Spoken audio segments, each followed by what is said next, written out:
ஆஹ் நற்குணம். அப்ப நாங்க பார்த்திருந்தோம், நற்குணம் அது தேவனுடைய ஒரு குணாதிசயம். தேவனிடத்திலிருந்து தான் அது எங்களுக்கு வருகிறது என்பதை நாங்க கடந்த வாரம் பார்த்திருந்தோம். அதுல நாங்க விசேஷமாக கண்டது, கடவுள் ஒருவரை தவிர வேறு ஒருவனும் நல்லவன் இல்லைன்னு நாங்க சொல்லி பார்த்தோம். அதே நேரத்துல நாம பார்த்தோம், மனிதனுடைய அ தீமையான கெட்ட குணங்கள், அவனுடைய குணாதிசயம் எப்படியானதுன்னு நம்ம பார்த்தோம். அதேபோல அந்த கெட்ட குணாதிசயங்கள் அல்லது தீமையானவனை கடவுள் புது சிருஷ்டியாக மாற்றினது நிமித்தம், அவனுக்குள்ள இந்த நற்குணம் உருவாகிறது. எனவே அவன் மாம்சத்தின் கிரியைகளை நடப்பிக்கிறவனாக அல்லாமல், நல்ல கிரியைகள, நல்ல செயல்கள நடப்பிக்கிறவனாக அவன் மாறினான் என்பதை நம்ம பார்த்தோம். எனவே இந்த ரட்சிப்பை நாங்கள் அடையும் பொழுது, கடவுளுக்குள்ள புதுப்பிறப்பு அடையும் பொழுது, இந்த ஆவியின் கனியாகிய நற்குணம் நம்முடைய வாழ்விலே வெளிப்படுகிறது என்பதை நம்ம கடந்த வாரம் கவனிச்சோம். அதே மாதிரி அந்த நற்குணம் அல்லது நல்ல இருதயம், அந்த புதிய இருதயம், கடவுளுக்குள்ளான அந்த புதிய படைப்பு, அந்த இருதயம் எப்படியாப்பட்டதுன்னு சொன்னா, நல்ல காரியங்களை செய்வதில், இருதயம் புதிதாக மாறுகிறது. ஆகவே அந்த புதிதாக மாறிய இருதயம் என்ன செய்து, நல்ல காரியங்களை செய்யறதுல நாட்டம் அல்லது வாஞ்சை அல்லது ஆசை உள்ளதாக அது இருக்கிறது என்பதை நம்ம பார்த்தோம். எனவே அது என்ன செய்தா, அந்த நல்ல குணம் கடவுளுடைய வார்த்தைகளை, சத்தியங்களை ஆர்வத்தோடு கற்றுக்கொண்டு வெளிப்படையாக கனி கொடுக்கும்படி தன்னை தயார்படுத்துறதற்கு அதிகமாக விரும்புகின்ற ஒரு குணம், நற்குணம், குட்னஸ் என்பதை நம்ம பார்த்திருந்தோம். இன்றைய நாள்ல நாங்க அதில் பகுதி 2ஆக நாங்க பார்க்கிற தொடர்ச்சியை நாங்க பார்க்கலாம். நாங்க கவனிக்கிறது என்னன்னு சொன்னா, அப்ப நற்குணத்தை குறித்து சொல்லும் பொழுது அல்லது நல்ல கிரியைகளை குறித்து சொல்லும் பொழுது, பிலிப்பியர் 1ஆம் அதிகாரம் 5ஆம் வசனத்துல நாங்க கவனிக்கிறோம். உங்களில் நற்கிரியையை தொடங்கினவர் அதை இயேசு கிறிஸ்துவின் நாள் பரியந்தம் முடிய நடத்தி வருவார் என்று நம்பி, நான் உங்களை நினைக்கிற பொழுது என் தேவனை ஸ்தோத்தரிக்கிறேன். பிலிப்பியர் நிருபத்துல பவுல் எழுதும் பொழுது சொல்றாரு, உங்கள இப்படியான நல்ல கிரியைகளை தொடங்கினவர் யாராம்? கடவுள். அந்த நல்ல கிரியைகளை தொடங்கினவர், அந்த நல்ல குணத்தை உங்களுக்குள்ளே தந்தவர் என்ன செய்வாராம்? கிறிஸ்து இயேசுவின் நாள் பரியந்தம், அவர் இந்த பூமியில வரும் வரையில, இந்த பூமியில நாங்க வாழும் வரையில, ஆண்டவர் இயேசு கிறிஸ்துவின் மறு வருகையில் வரையில நாங்க எங்களை அந்த நல்ல கிரியைகளை செய்யும்படி கடவுள் என்ன செய்யறாரா? எங்களை வழி நடத்துகிறவராக இருக்கிறார் என்பதை நம்ம பார்க்கிறோம். அதே மாதிரி எபேசியர் 2ஆம் அதிகாரம் 10ஆம் வசனத்துல நம்ம பார்க்கிறோம், அந்த நல்ல செய்கைகளை செய்யறதுக்காகத்தான் நம்ம சிருஷ்டிக்கப்பட்டிருக்கிறோம். அந்த நல்ல செய்கைகள்ல நடக்கும்படி கடவுள் என்ன செய்தாரா? முன்னதாகவே காரியங்களை நம்முடைய வாழ்வில ஆயத்தப்படுத்தி இருக்கிறார் என்பதை நம்ம பார்க்கிறோம். எனவே நாங்க கண்டோம், நற்குணம் என்பது நல்ல கிரியைகளை செய்வதற்கான வாஞ்சையுள்ள மனம் என்பதை நாங்க பார்த்தோம். அந்த நல்ல செய்கைகளை, அந்த நல்ல கிரியைகளை செய்யும்படி கடவுள் நம்முடைய வாழ்க்கையில அந்த வாழ்க்கைய, நற்கிரியையின் வாழ்க்கையை தொடங்கி இருக்கிறார் என்பதை நாங்க பார்த்தோம். அதே மாதிரி கவனிக்கிறோம், அந்த நற்கிரியைகள் இந்த உலகம் முடியும் வரையில, நாங்கள் உயிரோடு இருக்கும் வரையில அந்த நற்கிரியைகள் நம்முடைய வாழ்விலே செயல்படும்படியாக கடவுள் எங்களை வழி நடத்துகிறவராக இருக்கிறார் என்பதை நாங்க பார்க்கிறோம். அப்ப நல்ல குணம் அல்லது நற்கிரியைகள் என்னத்தை எங்களுக்கு காண்பிக்குதுன்னு சொன்னா, அந்த நல்ல கிரியைகள் நாங்க அதை வெளிப்படுத்தும் பொழுது, சில நல்ல காரியங்களை நம்ம கிறிஸ்தவர்களாக இருந்து செய்யும் பொழுது, அதன் மூலம் நாங்க கடவுளுக்கு சாட்சி பகருவர்களாக இருக்கிறோம். சரியா? அதாவது நம்ம செய்கின்ற நல்ல காரியங்களின் மூலம் நாங்கள் கடவுளுடைய ஜனங்கள் என்பதையும், கடவுள் எவ்வளவு நல்லவர் என்பதையும் வெளிப்படுத்துகிறோம். சரியா?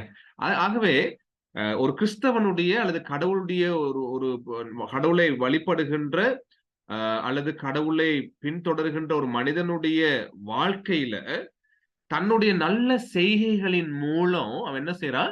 கடவுளை மகிமைப்படுத்துகிறான் என்பதை நம்ம பார்க்கிறோம்.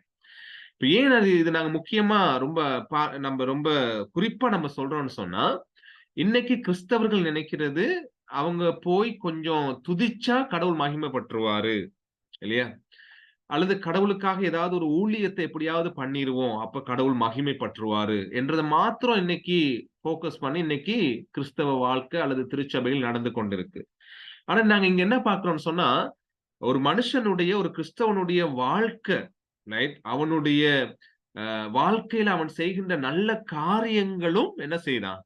கடவுளை மகிமைப்படுத்துவதாக இருக்கிறது என்பதை நம்ம பார்க்கிறோம், ரைட்? அப்ப நம்முடைய வாழ்க்கையில கடவுள் நம்மை புதிய மனிதர்களாக மாற்றினார் என்பதை நாங்க பார்த்தோம். அந்த புதிய மனிதர்களாக எங்களை மாற்றின பொழுது, நாங்க எங்களுடைய உள்ளான இருதயத்துல நாங்க வந்து கடவுளுடைய நன்மையை இல்லையா? நாங்க ஆரம்ப பாடத்துல பார்த்திருந்தோம். ஆண்டவர் வந்து கடவுள் வந்து எப்படி எங்களுக்கு நன்மை செய்தார். கல்வாரி சிலுவையின் மூலம் அவர் வந்து நம்முடைய பாவங்களை அவர் சுமந்து கொண்டு, அவர் நல்லவராக இருந்ததுனால எங்களுக்கு அவருடைய பிள்ளைகளாகவும் அதிகாரத்தை கொடுத்து எங்களை அவருடைய பிள்ளைகளாக மாற்றினார். ரைட்? எனவே அந்த ஆசீர்வாதங்களை அனுபவிச்ச நாங்க என்ன செய்றோம்னு சொன்னா, அந்த நல்லது கடவுள் நல்லவர் என்பதை ருசி பார்த்த அல்லது கடவுள் நல்லவர் என்பதை கண்ட, அனுபவித்த நாங்க என்ன செய்றோம்? அந்த நன்மைகளை மற்றவர்களுக்கு காண்பிக்கும்படி, மற்றவர்களுக்கு அந்த நன்மைகளை நாங்கள் அனுபவித்த கடவுளிடத்திலே கண்ட நன்மைகளை மற்றவரிடத்திலே காண்பிக்கும் பொழுது, கடவுள் மகிமைப்படுவார்ன்னு பார்த்தோம். எனவே கடவுள் மகிமைப்படும்படி என்ன செய்கிறான் ஒரு கிறிஸ்தவன்? அந்த நன்மைகளை செயல்படுத்துகிறவனாக, தன்னுடைய வாழ்க்கையில நற்கிரியைகளை ஒரு அங்கமாக கொண்டவனாக அவன் காணப்படுகிறான். அவனுடைய வாழ்க்கை நற்கிரியினால நிறைந்தது என்பதை நம்ம பார்க்கிறோம். சரியா? இப்ப பாருங்க, மத்தேயு 5ஆம் அதிகாரம் 16ஆம் வசனத்துல ஆண்டவருடைய வசனம் சொல்லுது, இவ்விதமாய் மனுஷர் உங்கள் நற்கிரியைகளை கண்டு பரலோகத்தில் இருக்கிற உங்கள் பிதாவை மகிமைப்படுத்தும்படி உங்கள் வெளிச்சம் என்ன செய்வான்? அவர்கள் முன்பாக பிரகாசிக்க கடவது என்று சொல்லப்பட்டிருக்கிறது. சரியா? அப்ப நாங்க இவ்வளவு நேரம் பார்த்த மாதிரி ஆண்டவர் இயேசு மத்தேயு 5ல சொல்ற மாதிரி அவர் என்ன சொல்றாரு? மற்றைய மனிதர்கள் இல்லையா? அதாவது கடவுளை அறிந்தவர்களாக இருக்கலாம் அல்லது கடவுளை அறியாத ஜனங்களாக இருக்கலாம். அப்ப நம்முடைய சமூகத்துல, நாங்க வாழ்ற குடும்பத்துல அல்லது நாங்கள் தொழில் செய்கின்ற இடங்கள்ல அல்லது திருச்சபைகள்ல நாங்கள் போகின்ற வருகின்ற இடங்கள்ல நம்மை சூழ இருக்கின்ற மக்கள் கடவுளை மகிமைப்படுத்த முடியுமா? எப்படி மகிமைப்படுத்துவாங்களாம்? நம்முடைய வாழ்க்கையில நல்ல செயல்களை கண்டு. சரியா? பாருங்க, இவ்விதமாய் மனுஷர் உங்கள் நற்கிரியைகளை கண்டு பரலோகத்தில் இருக்கிற உங்கள் பிதாவை மகிமைப்படுத்தும்படி உங்கள் வெளிச்சம் அவர்கள் முன்பாக பிரகாசிக்க கடவது. சரியா? அப்ப நல்ல செய்கைகள், ரைட்? மற்றைய மனிதர்களுக்கான வெளிச்சம். சரியா? என்னத்துக்கான வெளிச்சம்னு சொன்னா, அந்த வெளிச்சத்தை நம்முடைய வாழ்க்கையில மற்றவர்கள் பார்த்துட்டு என்ன செய்ய போறாங்களாம்? கடவுளை, பரலோக தேவனை அவங்க மகிமைப்படுத்த போறாங்களாம். கடவுளை அவங்க கௌரவப்படுத்த போறாங்களாம் என்பதை நம்ம பார்க்கிறோம். சரியா? அப்ப நானும் நீங்களும் யோசிச்சு பார்க்கணும். நம்முடைய வாழ்க்கை, கிறிஸ்தவ வாழ்க்கையானது நம்முடைய வாழ்க்கையை பார்த்துட்டு மத்தவங்க வந்து கடவுளை மகிமைப்படுத்த அல்லது கடவுளை கௌரவப்படுத்தக்கூடியதாக இருக்குதா என்பதை நம்ம யோசிச்சு பார்க்கணும். நம்முடைய குடும்ப வாழ்க்கை, நம்முடைய தனிப்பட்ட வாழ்க்கை, நம்முடைய ஊழிய வாழ்க்கை அல்லது நம்முடைய தொழில், இவைகள்ல மற்றைய மக்கள் எங்களை கண்டு அதுல நம்ம செயல்படுகிற விதங்களை பார்த்துட்டு, ரைட்? மக்களால முடியுமா? ரைட்? எங்களுடைய நண்பர்கள், கடவுளை அறியாத நண்பர்களால முடியுமா இருக்குதா? ரைட்? நம்முடைய கடவுளை மகிமைப்படுத்த அல்லது நம்முடைய கடவுளை கௌரவப்படுத்தணும் என்ற ஒரு உணர்வு அவங்களுக்கு வரக்கூடுமா நம்முடைய செயல்களை பார்த்தா? ரைட்? சில நேரங்கள்ல நம்முடைய செயல்கள் வந்து மற்றவங்களும் கடவுளை தூஷிக்கிற வண்ணமாக சில நேரங்களில் நம்முடைய செய்கைகள் அமைஞ்சிருக்கும் இல்லையா? ஆனால் கிறிஸ்தவனுடைய செய்கைகள் எப்படி இருக்கணுமா? மற்றவர்கள் கடவுளை கௌரவப்படுத்துற மாதிரி, கடவுளுடைய நாமம் பரிசுத்த குலைச்சல் ஆகாத படிக்கு, ரைட்? நம்முடைய செயல்கள் இருக்கணும் என்பதை நாங்க பார்க்கிறோம். அப்ப நற்குணம், நற்செயல் மற்றவர்களை, நம்மை சூழ இருக்கிறவர்கள் கடவுளை நோக்கி பார்க்க, கடவுளை மகிமைப்படுத்த, கடவுளை கனப்படுத்துறதுக்கு அது ஒரு உந்துதலாக அமையும் என்பது நம்ம பார்க்கிறோம். ரைட்? அப்புறம் பாருங்க, கலாத்தியர் 6ஆம் அதிகாரம் 10ஆம் வசனத்துல நாங்க அவதானிக்கிறோம். ஆகையால் நமக்கு கிடைக்கும் சமயத்திற்கு தக்கதாக யாவருக்கும், விசேஷமாக விசுவாச குடும்பத்தார்களுக்கும் நன்மை செய்ய கடவோம். சரியா? இப்ப முதல்ல பார்த்தோம் நம்முடைய நற்செய்கைகளின் மூலம் மத்தவங்க கடவுளை மகிமைப்படுத்துவாங்க. அடுத்த வசனத்துல நம்ம கலாத்தியர் 6:10 வாசிக்கிறோம். நம்ம எப்பொழுதும் சமயத்திற்கு தக்கதாக, நமக்கு கிடைக்கும் சமயத்துக்கு தக்கதாக, சமயம் சொல்லும்பொழுது அந்த நேரம் அல்லது காலம், அந்த ஏற்ற நேரத்துக்கு தக்கதாக என்ன செய்யணுமா? நாங்க யாவருக்கும், விசேஷமாக விசுவாச குடும்பத்தார்களுக்கும், அப்ப பொதுவா எல்லா மனிதர்களுக்கும் நன்மை செய்ய வேண்டும் என்ற ஒரு உணர்வு எப்பொழுதும் ஒரு கிறிஸ்தவனுக்குள்ள இருக்கணுமா? சரியா? இப்ப கடவுள் இதை ரொம்ப எதிர்பார்க்கிறாரு பாருங்க. கடவுள் ரொம்ப அதிகமா இதை வலியுறுத்தி கூறுறார். ஆவியின் கனிகள்ல ஒன்றாக அதை கூறுறார் இல்லையா? அப்ப புதிதாக பிறந்த ரட்சிக்கப்பட்ட கடவுளுடைய மகன் மகள் நானுன்னு சொல்லிக் கொள்ளுகின்ற அல்லது கிறிஸ்தவன் என்று சொல்லிக் கொள்ளுகிற நாங்க ரைட் நன்மை செய்ய அழைக்கப்பட்டிருக்கிறோம். அந்த நன்மை செய்யும்படிக்கு எப்பொழுதும் நாங்க ஆயத்தமாக இருக்கணும். அதன் மூலம் மற்றவர்களும் கடவுளை மகிமைப்படுத்த முடியும், மகிமைப்படுத்துவார்கள் என்பதை நம்ம இங்க நாங்க காண்றோம். ரைட்?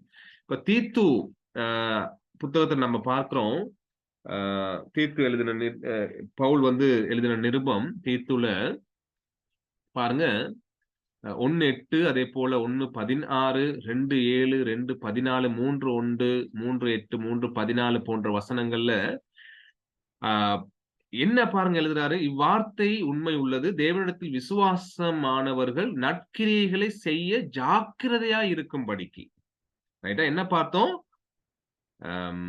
யாவருக்கும் நன்மை செய்யணும், விசுவாச குடும்பத்தாருக்கு விசேஷமாக நன்மை செய்யணும்னு பார்த்தோம். இங்க எழுதுறாரு, இப்படி நல்ல செய்கைகளை செய்யறதுக்கு நீங்க ஜாக்கிரதையாக இருக்கணும். ரைட்டா? அங்க ஆயத்தமா இருக்கணும் பார்த்தோம். இந்த வசனத்துல பார்க்கணும், நீங்க ஜாக்கிரதையா இருக்கணும். ரைட்? எப்பொழுதும் ஆயத்தமாக, நற்கிரியை செய்யறதுக்கு ஆயத்தமாக இருக்கணும். அப்ப அந்த வசனம் தொடர்ந்து பாருங்க, நீ இவைகளை குறித்து திட்டமாய் போதிக்க வேண்டும் என்று விரும்புகிறேன். தீத்துவுக்கு பவுல் சொல்றாரு, மக்கள் திருச்சபைக்கு வருகிறவர்கள் அல்லது கடவுளுடைய ஜனங்கள் என்று சொல்லிக் கொள்ளுகிறவர்கள் நற்கிரியைகளை செய்யறதுல ரொம்ப அவதானமா அவங்க செயல்படணும், அதை குறிச்சு அவங்க சிந்திக்கணும் என்பதை நீ என்ன செய்வா? அவங்களுக்கு போதி. ரைட்? போதிக்கணும்னு சொல்லி நான் விரும்புறேன்னு சொல்லி பவுல் சொல்றார். அப்ப எவ்வளவு ஒரு முக்கியமான விஷயம்னு பாருங்க. நற்செய்கைகள் கிறிஸ்தவர்கள் செய்யணும், அதற்காக நீ போதனைய வழங்குன்னு சொல்லி பவுல் சொல்றார். அடுத்த வசனம் பாருங்க, அவர்கள் தேவனை அறிந்திருக்கிறோம் என்று அறிக்கை பண்ணுகிறார்கள், கிரியைகளினாலோ அவரை மறுதலிக்கிறார்கள். அவர்கள் அருவருக்கப்படத்தக்கவர்களும் கீழ்ப்படியாதவர்களும் எந்த நற்கிரியையும் செய்ய ஆகாதவர்களுமா இருக்கிறார்கள். சரியா? இப்ப இந்த நற்கிரியைகள் செய்யாதவர்களை எப்படி பவுல் கண்டிக்கிறார்னு பாருங்க. கடவுளை அறிஞ்சிருக்கிறேன்னு சொல்றாங்களாம், ஆனா அவங்களுடைய செய்கைகள் எப்படி இருக்குதா? ரைட்? வாயில சொல்றாங்க கடவுளை அறிஞ்சிருக்கிறோம், விசுவாசத்தை அறிக்கை செய்யறாங்க, ஊழியம் பண்றாங்க, போதகர்னு பேர் இருக்குது, மூப்பர்னு பேர் இருக்குது, டீக்கன்னு பேர் இருக்குது, டீச்சர்மார்னு பேர் இருக்குது, கிறிஸ்தவர்கள்னு பேர் இருக்குது, எல்லாம் நல்லோம். ரைட்டா? அப்ப வாயில அறிக்கை செய்யறாங்க, ஆனா கிரியைகளை பார்த்தா ரைட் அந்த கிரியைகள் கடவுளை மறுதலிக்கிறதாக இருக்கிறது. ரைட்? என்று அவர் சொல்றதை நம்ம பார்க்கிறோம். அப்ப என்ன அர்த்தம் அந்த வசனத்தை முடிக்கிறாருன்னு சொன்னா, அவங்க நற்கிரியைகளை செய்யாம இருக்கிறாங்க. கடவுளுக்கு உகந்த, கடவுளுக்குள்ள மறுபடி பிறந்த அந்த மனிதனுடைய நல்ல குணங்களை வெளிப்படுத்தி செயல்படாதவர்களாக இருக்கிறாங்க என்பதை 1:16 தீத்துல சொல்றார். அடுத்து தீத்து 2:7 சொல்றாரு, நீயே எல்லாவற்றிலும் உன்னை நற்கிரியைகளுக்கு மாதிரியாக காண்பித்து, நீ ஒரு உதாரணமாக இருக்கணும், எக்ஸாம்பிளாக நீ இருக்கணும். ரைட்? ஒரு மாடலாக நீ இருக்கணும் நற்கிரியைகள் செய்யறதுக்குன்னு சொல்லி தீத்துவுக்கு அறிவுரை வழங்குறார். ரைட்? அப்ப கிறிஸ்தவன் எவ்வளவு ஒரு முன்மாதிரியாக, முன் உதாரணமாக அவன் செயல்படணும்னு கவனிங்க, நற்கிரியைகள் செய்யறதுக்கு. அடுத்து 2:14 வாசிக்கிறோம், அவர் நம்மை சகல அக்கிரமங்களில் நின்றும் மீட்டுக்கொண்டு தமக்குரிய சொந்த ஜனங்களாகவும் நற்கிரியைகள் செய்ய பக்தி வைராக்கியம் உள்ளவர்களாகவும் நம்மை சுத்திகரிக்கும்படி நமக்காக தம்மை தாமே ஒப்பு கொடுத்தார். சரியா? எதுல பக்தி வைராக்கியம் உள்ளவர்களாக இருக்கணுமா கிறிஸ்தவர்கள்? நல்ல செய்கைகள் செய்யறதுக்கு பக்தி வைராக்கியம் உள்ளவர்களாக இருக்கணுமா. சொன்னாரு ஜாக்கிரதையா இருக்கணும்னு சொல்லி, அதாவது அவ்வளவு அவதானமா நாங்க இருந்து நீங்க நல்ல செய்கைகள் செய்யணும்னு சொன்னாரு. இங்க நாங்க வாசிக்கிறோம் அந்த நல்ல செய்கைகள் செய்யறதுக்கு பக்தி வைராக்கியம் உள்ளவர்களாக இருக்கணும். நீங்க ஒரு விஷயத்துல வைராக்கியமா இருப்பீங்கன்னு சொன்னா எதுல வைராக்கியமா இருக்கவா? நல்ல செய்கைகள் செய்யறதுக்கு. ரைட்? நீங்க வைராக்கியம், பக்தி வைராக்கியம் உள்ளவர்களாக இருங்க. ரைட்? அடுத்த வசனம் பாருங்க, 3:1 தீத்துல, துரைத்தனங்களும் அதிகாரங்களும் கீழ்ப்படிந்து அடங்கி இருக்கவும் சகலவிதமான நற்கிரியைகளையும் செய்ய ஆயத்தமாயிருக்கவும். ரைட்? நல்ல செய்கைகளை செய்ய ஆயத்தமா இருக்கவும். அடுத்த வசனம் 3:8 தீத்து, இந்த வார்த்தை உண்மை உள்ளது, தேவனிடத்தில் விசுவாசமானவர்கள் நற்கிரியைகளை செய்ய ஜாக்கிரதையா இருக்கும்படி நீ இவைகளை குறித்து திட்டமாய் போதிக்க வேண்டும் என்று விரும்புகிறேன். இவைகளே நன்மையும் மனுஷருக்கு பிரயோஜனமுமானவைகள். அது மனுஷருக்கு பிரயோஜனமானவைகள். அது நாங்க மேல போட்ட அந்த வசனத்தை கீழே நான் போட்டிருக்கோம் 3:8 சொல்லி தவறுதலா. அடுத்த வசனம் 3:14 நாங்க பார்க்கிறோம், நம்முடையவர்களும் கனியற்றவர்களாய் இராதபடி குறைவுகளை நீக்குகிறதற்கு ஏதுவாக நற்கிரியைகளை செய்ய பழகட்டும். சரியா? நல்ல செய்கைகள் செய்ய பழகவாம். அப்ப பாருங்க, தீத்து ஒரே நிருபத்துல 1ஆம் அதிகாரம், 2ஆம் அதிகாரம், 3ஆம் அதிகாரம் சொல்லி எவ்வளவு தீத்துவுக்கு அந்த காரியங்களை பவுல் எழுதி குறிப்பிடுறாருன்னு பாருங்க. நல்ல செயல் கட்டாயம் திருச்சபையில அல்லது ஒரு கிறிஸ்தவன் மத்தியில அல்லது கிறிஸ்தவ குடும்பத்துல காணப்படணும். ஏன் காணப்படணும்? ரைட்? ஏன் காணப்படணும்? மத்தேயு 5:16 நாங்க பார்த்தோம், இவ்விதமாய் மனுஷர் உங்கள் நற்கிரியைகளை கண்டு என்ன செய்ய போறாங்களாம்? பரலோகத்தில் இருக்கிற உங்கள் பிதாவை மகிமைப்படுத்த போறாங்க. ஆகவே திருச்சபையிலையும் கிறிஸ்தவ குடும்பங்களிலும் கிறிஸ்தவன் தனிப்பட்ட அவனுடைய வாழ்க்கையிலும் நற்கிரியைகள் மிகவும் முக்கியமானது என்பதை நம்ம அவதானிக்கிறோம். அப்ப நற்குணம் என்றது நாங்க என்ன பார்த்தோம்? நற்கிரியைகளை வெளிப்படுத்தி வாழுகின்ற அந்த தன்மையை நம்ம பார்த்தோம் இல்லையா? ஆவியின் கனி. ரைட்? புதிதாக பிறந்த மனிதனுடைய வாழ்வின் ஒரு அடையாளம் இது என்பதை நம்ம பார்க்கிறோம் இல்லையா? அப்ப இன்னொரு விஷயத்தை நம்ம அவதானிக்கணும். இப்ப நல்ல கிரியைகளை செய்யணும் அப்படின்னும் பொழுது மனுஷனுக்கு இன்னொரு பக்கம் இருக்கு இல்லையா? ரைட்? மனுஷன் நல்ல கிரியைகளை செய்யறான். ரைட்? அதாவது ஒரு கிறிஸ்தவன் அல்லது ஒரு கிறிஸ்தவ திருச்சபை அல்லது ஒரு கிறிஸ்தவ குடும்பம் நல்ல செய்கைகளை செய்வாங்க. ஆனா செய்யறதுக்கான நோக்கம் என்னவா இருக்கும்? சில நேரங்கள்ல ரைட், சில நேரங்கள்ல நல்லது செய்யறதுக்கான காரணம் எங்களை நல்லவர்களாக காண்பிக்கிறதுக்காக நல்லது செய்வோம் இல்லையா? ஏதோ ஒரு விஷயத்துல எங்களை நல்லவர்கள் நாங்க என்று காண்பிக்கிறதுக்காக. அந்த நோக்கத்தோட நாங்க நல்லது செய்யக்கூடாது. ரைட்? ஏன்னா நாங்க பார்க்கிறோம் பாருங்க, அதாவது எங்களுடைய சுய புகழ்ச்சிக்காக நன்மை செய்யக்கூடாது. இன்னைக்கு உலகம் அல்லது இன்னைக்கு அநேக திருச்சபைகள் அல்லது இன்னைக்கு அநேக கிறிஸ்தவர்கள் நன்மை செய்யறதுக்கான முக்கியமான காரணங்கள்ல ஒன்னா இருக்கிறது என்னது? சுய புகழ்ச்சி. எங்களை மத்தவங்க மதிக்கணும், எங்களை மற்றவங்க நல்லவர்கள், ரொம்ப தயால குணம் உள்ளவங்கன்னு சொல்லணும் என்றதுக்காகவே நல்லது செய்யறது. ரைட்? அந்த மாதிரி நல்லது செய்யறதை குறிச்சு இங்க சொல்லப்படல. ரைட்? அல்லது எங்களுடைய மேன்மைக்காக அல்லது எங்களுக்கு ஏதாவது ஒரு லாபம், ரைட், லாபத்தை எதிர்பார்த்து நல்லது செய்யறது. ரைட்? இப்படி ஒண்ணு செஞ்சு வைப்போம்னு சொன்னா, இப்படி கொஞ்சம் மக்களுக்கு நல்லதுகளை செய்து கொஞ்சம் கூல் பண்ணி வைப்போம்னு சொன்னா, அல்லது கொஞ்சம் காரியங்களை செய்து வைப்போம்னு சொன்னா, ஏதாவது ஒரு விதத்துல அவன் எனக்கு உதவியா இருப்பான் அல்லது ஏதோ ஒரு இடத்துல எனக்கு கை கொடுக்கக்கூடியவனா இருப்பான் அப்படின்ற ஏதோ ஒரு சூழ்ச்சி, ஏதோ ஒரு வஞ்சகத்தோடு நல்லது செய்யக்கூடாது. ரைட்? அது ஒரு கிறிஸ்தவனுடைய தன்மை கிடையாது. ரைட்? அதே மாதிரி நல்லது செஞ்சுட்டு ரொம்ப ரொம்ப அடிக்கடி என்னது, நாங்க நல்லது செஞ்சவங்க எங்களுக்கு நன்றி உணர்வோடு இருக்கணும் அப்படின்னு எதிர்பார்க்கிறது அதிகமா. ரைட்? நன்றி உணர்வோடு இருக்க வேண்டியது ஒரு கிறிஸ்தவனுடைய கடமை. ரைட்? ஆனா நாங்க நல்லது செய்யறதே அந்த நன்றி உணர்வோடு இருந்து எனக்கு அடிமை மாதிரி இருந்து நான் சொல்றதெல்லாம் கேட்டுக்கிட்டு இருக்கணும் என்ற எதிர்பார்ப்போடு என்ன செய்யக்கூடாது, நல்லது செய்ய கூடாது. ரைட்? அதே மாதிரி பார்க்கிறோம், மற்றவர்களின் பார்வைக்காக நன்மை செய்வதல்ல இந்த நன்மை செய்தல் சரியா?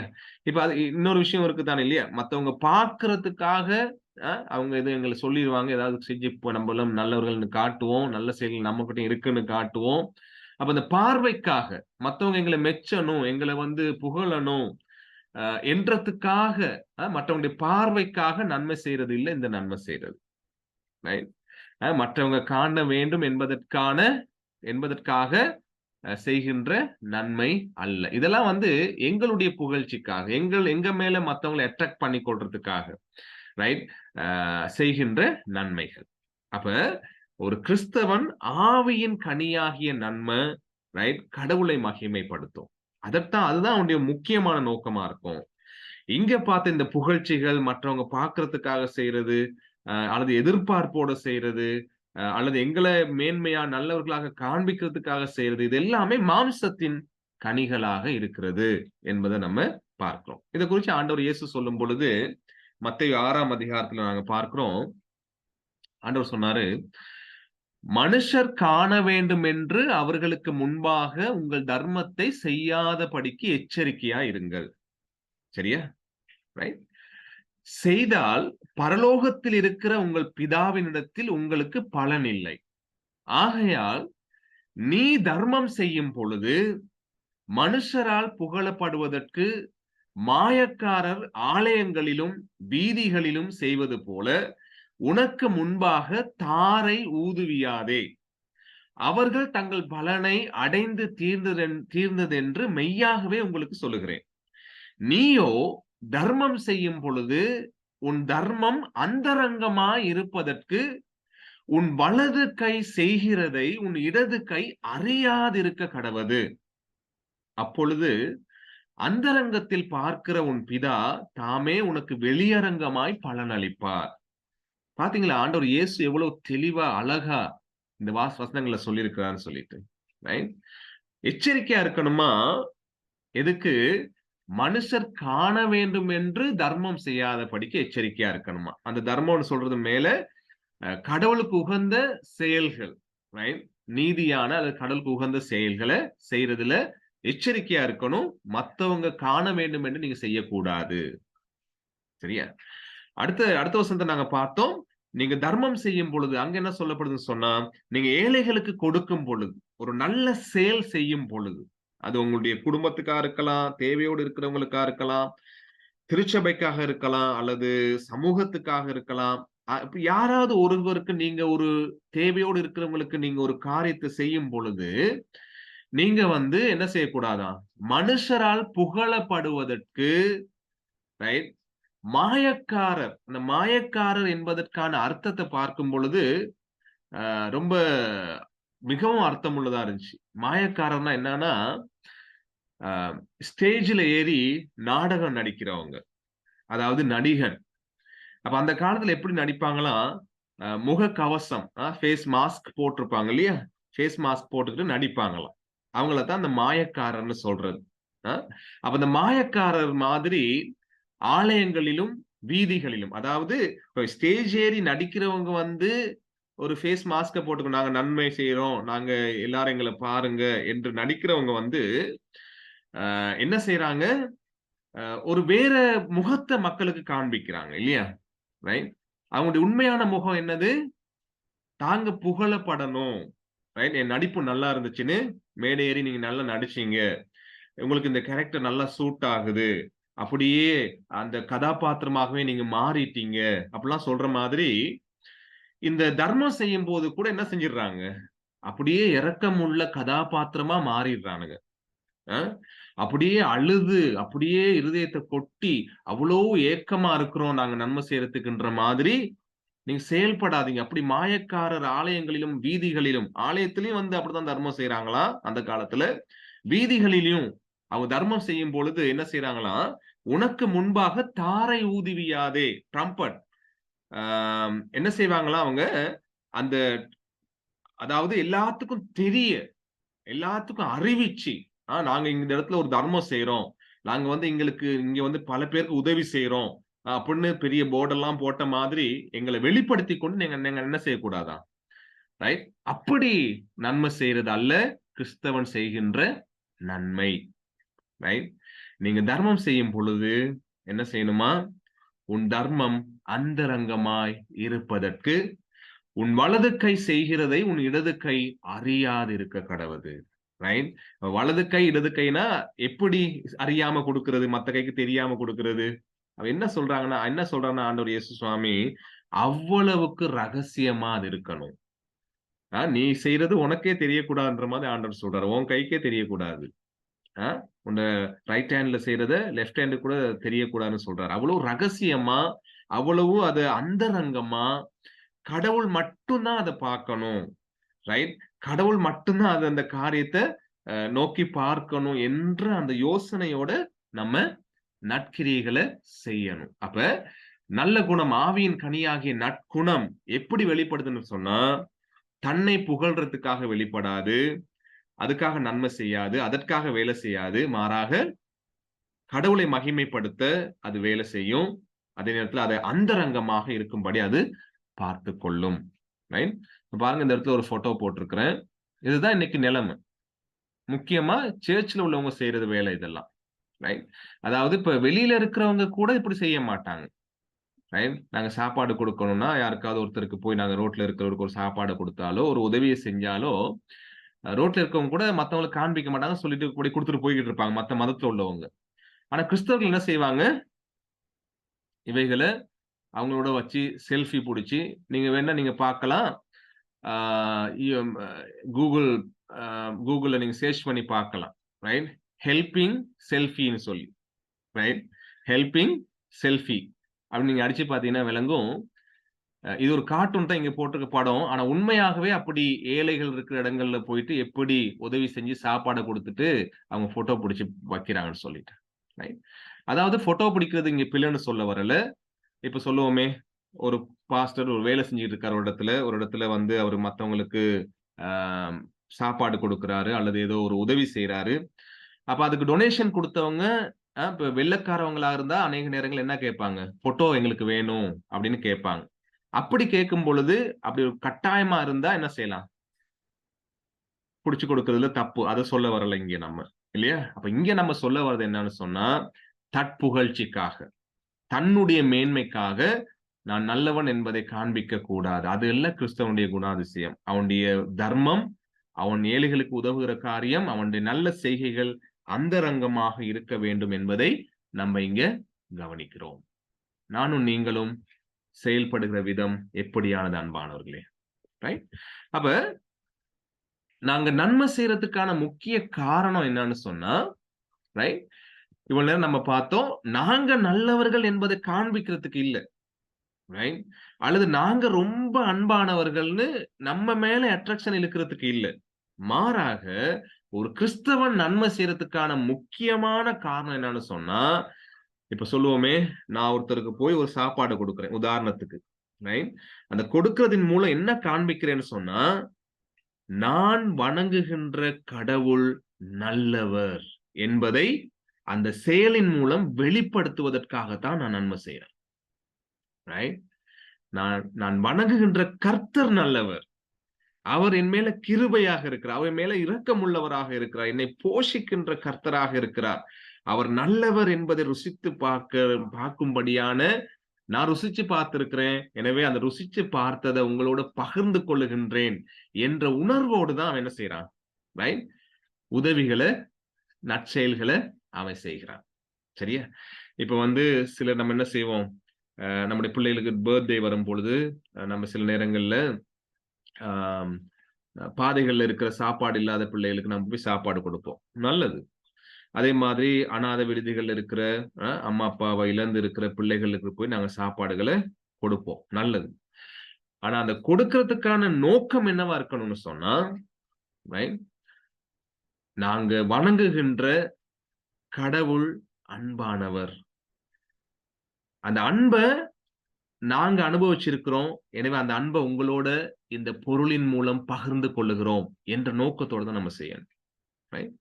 நாங்க வணங்குகிற கடவுள் நல்லவர், அவருடைய நன்மைத்தனங்களை நாங்க ருசி பார்த்திருக்கிறோம். ரைட்? அவர் எங்களை ஆசீர்வதிச்சாரு. ரைட்? அவர் எங்களுக்கு கொடுத்தாரு.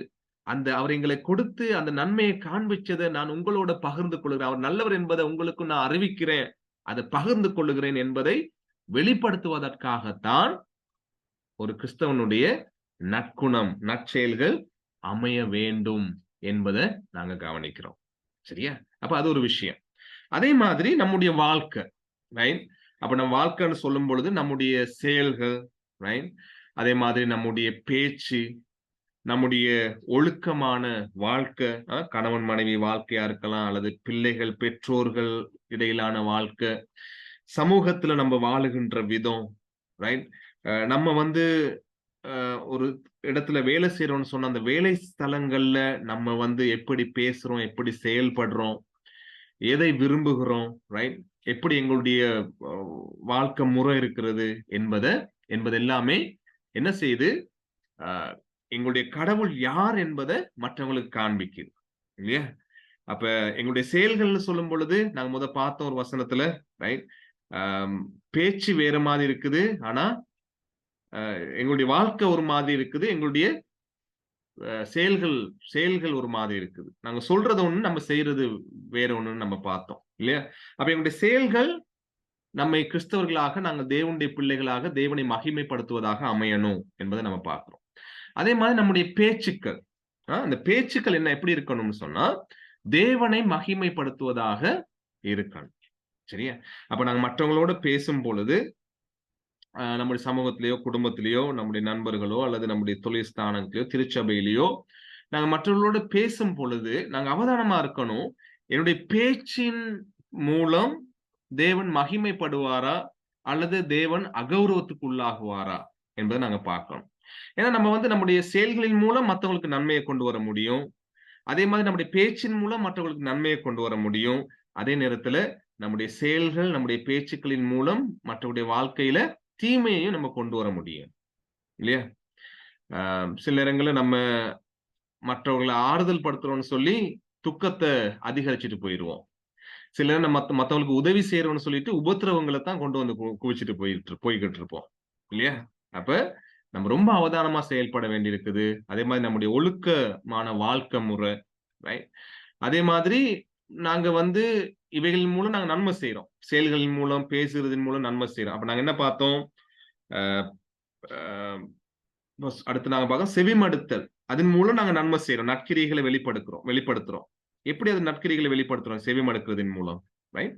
ஒருத்தர் பேசும் பொழுது, ரைட்? ஒருத்தர் வந்து எங்களோட வந்து அவருடைய வேதனைகளை, அவருடைய துன்பங்களை, அவருடைய கடினங்களை நம்மளோட சொல்லும் பொழுது நம்ம என்ன செய்யறோம்? ஒண்ணுமே நம்ம செய்ய தேவையில்ல, அமைதியா நின்று கேட்டா மட்டும் போதும். அதுவே அவங்களுக்கு ஒரு பெரிய சுகத்தை கொண்டு வந்து தரும். சரியா? அப்ப அதன் மூலமா நாங்க நன்மை செய்யலாம். ஏன்னா இன்னைக்கு வந்து நாங்க சொல்றத சமூகத்துல நம்ம மக்கள் வாழுகின்ற காரியங்கள், அவங்க பேசுறத கேட்கறதுக்கு இன்னைக்கு யாரும் இல்லை. ரைட்? அவங்க வந்து பேசி தங்களுடைய மனசுல இருக்கிற காரியங்களை மத்தவங்களோட சொல்றதுக்கு இன்னைக்கு யாரும் இல்ல. நம்பிக்கையான ஆள் இல்ல இன்னைக்கு. ரைட்? எனவே நாங்க செவிமடுத்தல் மூலம் நாங்க என்ன செய்யலாம்? நன்மை செய்ய முடியும். ரைட்?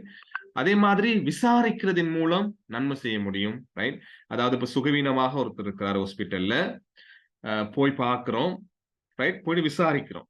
ரைட்? விசாரிச்சு அவங்களுக்காக நாங்க ப்ரே பண்றோம். ரைட்? ப்ரே பண்ணி நன்மையான வார்த்தைகள் நாங்க பேசிட்டு வரணும். சரியா? நம்பிக்கைக்குரிய வார்த்தைகளை நாங்க பேசிட்டு வரணும். கடவுளுக்குள்ளாக அந்த மனிதன் பலப்படுகிறதுக்குரிய வார்த்தைகளை தான் நம்ம பேசிட்டு வரணும் விசாரிப்புல. ரைட்?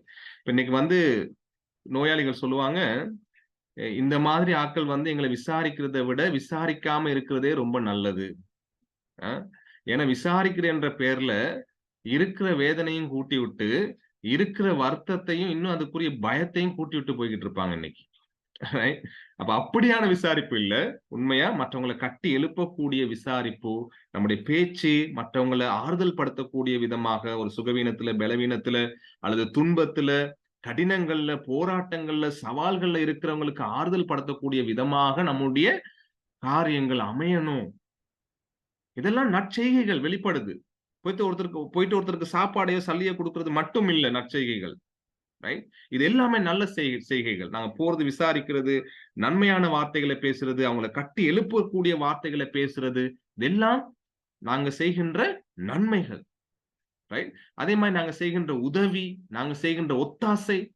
அப்ப அநேகர் சொல்லுவாங்க, நீங்க உதவி செய்யறதை விட நீங்க உபத்திரம் தான் கூட பண்றீங்க, சும்மா இருந்துருங்கன்னு சொல்லுவாங்க கிறிஸ்தவர்களை பார்த்துட்டு. ரைட்? ஒத்தாசை வழங்குறேன்னு சொல்லிட்டு அவருடைய ஆசையை நிறைவேற்றிக்கிட்டு போய்கிட்டே இருப்பாங்க அநேகர். ரைட்? அப்ப கவனமா நம்ம செயல்படணும். அப்ப மத்தவங்களை சந்திக்கிறது, அதே மாதிரி மத்தவங்களுக்காக ஜெபம் செய்யறது. ரைட்? அப்ப இது எல்லாமே நாங்க நற்கிரியைகள், அந்த நற்குணம் உள்ள ஆவியின் கனி உள்ள அந்த மனிதனுடைய வாழ்க்கையிலிருந்து வெளிப்படுகின்ற விஷயம். ரைட்? அப்ப தனிப்பட்டதில் நாங்க ஜெபிக்கிறோம், ஊக்கப்படுத்துறோம். அதே மாதிரி நம்முடைய ஊழியங்கள், அது போதக ஊழியமா இருக்கலாம், எந்த ஊழியமாக இருந்தாலும், தேவனுக்காக செய்கிற, கடவுளுக்காக செய்கின்ற ஒரு சின்ன பெரிய எந்த விஷயமாக வேணாலும் இருந்தாலும், அந்த ஊழியங்கள் எல்லாமே நாங்க செய்கின்ற நற்கிரியைகள் இல்லையா? நாங்க மற்றவங்களுக்கு நன்மையை கொண்டு வரும்படி நம்ம செய்யற காரியங்கள் எல்லாமே எதற்காக நம்ம செய்யறோம்னு சொன்னா, ரைட்? பாருங்க, கடவுள் நல்லவர் என்பதை காண்பிப்பதற்காக மாத்திரமே. ரைட்? நாங்க போயிட்டு செவிமடுத்துட்டு, நாங்க போயிட்டு விசாரிச்சுட்டு, நாங்க உதவி ஒத்தாசை வழங்கிட்டு, நாங்க சந்திச்சுட்டு, நாங்க ஜெபம் பண்ணிட்டு, நாங்க ஊழியம் பண்ணிட்டு என்ன சொல்லக்கூடாது? எங்கள மாதிரி இப்படி ஆறுதல் படுத்துகிற, எங்கள மாதிரி ஊழியம் செய்யற, எங்கள மாதிரி நல்லவங்க யாரும் இல்லைன்னு காண்பிக்கிறதுக்காக செய்யக்கூடாது. இது எல்லாம் செய்யறதுக்கும் ஒரே காரணம் என்னவா இருக்கணும்? என் கடவுள் நல்லவர் ஐயா. என் கடவுள் நல்லவர் மேலதான் அந்த நல்ல தன்மைய நான் அனுபவிச்சேன். கல்வாரி சிலுவையில் அவர் எனக்காக செய்த நன்மையை நான் கண்டேன். அந்த நன்மைய நான் அனுபவிச்சதுனால நான் அந்த நன்மையை அவருக்கு மகிமையாக பகிர்ந்து கொள்ளுகிறேனே அல்லாமல் என் சுய புகழ்ச்சிக்காக நான் இதை செய்யல என்பதை நம்ம வெளிப்படுத்தணும், காண்பிக்கணும் அன்பானவர்களே. கடைசி அந்த ஸ்லைட்ல ரொம்ப சுருக்கமா நாங்க பார்த்து முடிக்கலாம். அதே மாதிரி நம்முடைய தொழில், அது நம்ம நலமான வேலையை செய்யணும்னு ஆண்டவருடைய வசனம் சொல்லுது. திருடுகிறவன் இனி திருடாமல், ரைட்? அது தீமையான வேலை. குறைச்சல் உள்ளவனுக்கு கொடுக்கத்தக்கதாக தனக்கு உண்டாயிருக்கும்படி தன் கைகளினால் நலமான வேலை செய்து பிரயாசப்பட கடவன். நல்ல வேலையை செய்யவான். அப்ப தீமையான வேலை நிறைய இருக்குது. எப்படியும் சம்பாதிச்சு என்ன செஞ்சிடலாம்? பணம் சம்பாதிச்சு கொள்ளலாம். இன்னைக்கு அப்படித்தான் உலகம் ஓடிக்கிட்டு இருக்கு. எவனை ஏமாத்தினாலும் பரவாயில்ல, எத்தனை பேர் செத்து போனாலும் பரவாயில்ல, எத்தனை வாழ்க்கையில சுகவீனங்கள் என்ன நடந்தாலும் பரவாயில்ல, எனக்கு காசு கிடைச்சா போதுன்ற மாதிரி தொழில்லாம் இருக்கு இல்லையா? என்ன நாங்க பாக்குறோம்? நலமான வேலை. ரைட்? இந்த நற்குணம் என்ற அந்த சொல்லுக்கு பயன்படுத்தப்பட்ட அந்த வசனத்துக்குரிய அர்த்தம் தான் இங்கேயும் சொல்லப்பட்டிருக்கிறது. அப்போ ஒரு கிறிஸ்தவன் நற்கிரியைகளை எப்படி வெளிப்படுத்துறான்? நலமான வேலைகளை தெரிவு செய்து அதை செய்கிறதின் மூலம் கூட வெளிப்படுத்துறான். அந்த நலமான வேலைகளுக்கான நோக்கம் என்ன? அவன் தொழிலுடைய நோக்கம் என்ன? குறைச்சல் உள்ளவனுக்கு கொடுக்கத்தக்கதாகவும் அவன் என்ன செய்யறான்? சம்பாதிக்கிறான். அடுத்து வார்த்தையை நாம பார்த்தோம் ஏற்கனவே. இதை நாங்க வாசிச்சுட்டு முடிச்சிடலாம். கெட்ட வார்த்தை ஒன்றும் உங்கள் வாயிலிருந்து புறப்பட வேண்டாம். பக்தி விருத்திக்கு ஏதுவான நல்ல வார்த்தை உண்டானால் அதையே கேட்கிறவனுக்கு பிரயோஜனம் உண்டாகும்படி பேசுங்க. ரைட்டா? அப்ப பேசுகிற வார்த்தையை கூட கணக்கு எடுத்து கணக்கா கவனிச்சு பார்த்து நல்ல வார்த்தை உண்டானா அதைத்தான் பேசணும். எப்படி பேசணுமா? அதை கேட்கிறவங்களுக்கு பிரயோஜனமா இருக்கணும் அது. அப்ப நம்ம வார்த்தை எப்படி பிரயோஜனமா இருக்குன்றதை நம்ம அவதானிக்கணும். அதே மாதிரி நம்முடைய தொழில், நம்முடைய கைகளின் பிரயாசங்கள் எவ்வளவு நல்லதா இருக்குன்றதை நம்ம அவதானிக்கணும். அடுத்து பாருங்க, கீழே நற்செய்தி கடைசியா நம்ம பார்க்கணும்னு சொன்னா, அனுப்பப்படாவிட்டால் எப்படி பிரசங்கிப்பார்கள்? சமாதானத்தை கூறி நற்காரியங்களை சுவிசேஷமாய் அறிவிக்கிறவர்களுடைய பாதங்கள் எவ்வளவு அழகானவைகள் என்று எழுதியிருக்கிறதே. சரியா? ரைட்? இன்னொரு நல்ல செய்தி என்னது? நற்செய்தியை எப்படி நல்ல காரியங்களை ஒரு கிறிஸ்தவன் வெளிப்படுத்துறான்? அடுத்து நற்காரியங்களை சுவிசேஷமாய் அறிவிக்கிறான். அவன் நல்லது செய்யறான் மற்றவங்களுக்கு. எப்படி? சமாதானத்தை கூறி நற்காரியங்களை சுவிசேஷமாய் அறிவிக்கிறான். ரைட்டா? அப்ப சமாதானம் என்ன? ஆண்டவர் இயேசு நம்முடைய பாவங்களை சிலுவையிலே சுமந்து நம்முடைய பாவங்களுக்கான முழுமையான தண்டனை அவருடைய சரீரத்துல ஏற்றுக்கொண்டு எங்களுக்காக மரித்து எங்களுக்காக அடக்கம் செய்யப்பட்டு எங்களுக்காக உயிர்த்தெழுந்து இன்று ஜீவனோடு பரலோகத்துல பிதாவின் வலப்பரிசத்துல எனக்காக வேண்டுதல் செய்கின்ற ஆண்டவராக இருக்கிறார். அவர் இல்லாம இரட்சகர் இல்லை என்பதை அந்த நல்ல காரியங்களை சுவிசேஷமாக அறிவிப்பார். ரைட். அப்ப காசுல எனக்கு உதவி செய்ய முடியல, சாப்பாடு கொடுத்து உதவி செய்ய முடியல. ரைட். அப்ப என்ன செய்யலாம்? சுவிசேஷம், கடவுளுடைய வார்த்தையை, கடவுளை குறித்த அவருடைய அன்பை, நன்மைகளை நாங்க எங்களுடைய வாயின் வார்த்தையின் மூலம் மற்றவர்களோடு பகிர்ந்து கொண்டு நாங்க மற்றவங்களுக்கு நன்மை செய்ய முடியும். ரைட் என்பதை நம்ம அவதானிக்கிறோம். சரியா? அப்ப கடைசியா மத்தேயு 7:12 ஆதலால் மனுஷர் உங்களுக்கு எவைகளை செய்ய விரும்புகிறீர்களோ அவைகளை நீங்களும் அவர்களுக்கு செய்யுங்கள். இதுவே நியாயப்பிரமாணமும் தீர்க்க தரிசனங்களும் ஆகும். ரைட்? தீர்க்க தரிசனங்களும் ஆகும். அப்ப மற்றவங்க எனக்கு தீங்கு செய்யணும்னு நம்ம நினைப்போமா? ரைட்? சங்கீதம் நினைக்கிறேன் 4ஆம் அதிகாரத்துல நம்ம பார்க்கிறோம். மற்றவங்க என்ன செய்யணும்னு நம்ம விரும்புவோமா? மனிதனுடைய எதிர்பார்ப்பு என்னவா? நான் வாசிக்கிறேன். சங்கீதம் 4ல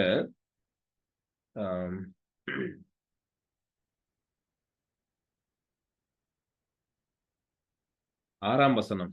எங்களுக்கு நன்மை காண்பிப்பவன் யார் என்று சொல்லுகிறவர்கள் அநேகர். மனுஷனுடைய எதிர்பார்ப்புலாம் என்னது? எங்களுக்கு மற்றவங்க நன்மை காண்பிக்க வேண்டும் என்பதுதான் மனுஷனுடைய எதிர்பார்ப்பு. என்னைய நோகடிக்க கூடாது என்பதுதான் மனிதனுடைய எதிர்பார்ப்பு, இல்லையா? எனக்கு துக்கம் ஏற்படுகிற விதமா மத்தவங்க பேசக்கூடாது, எனக்கு துக்கம் ஏற்படுகிற விதமா மத்தவங்க செயல்படக்கூடாது, ரைட்? என்பதுதான் நம்மளுடைய எதிர்பார்ப்பு, இல்லையா? நன்மை எனக்கு ஏற்படணும், ரைட்? அப்ப இங்க இந்த வசனத்துல வாசிக்கிற மேலோட்டமா நாங்க பார்க்கிற காரியம் என்ன? அப்படி மனுஷர்கள் உங்களுக்கு எவைகளை செய்ய விரும்புகிறார்களோ அவைகளை நீங்களும் என்ன செய்யலாம்? அவர்களுக்கு செய்யுங்கள்.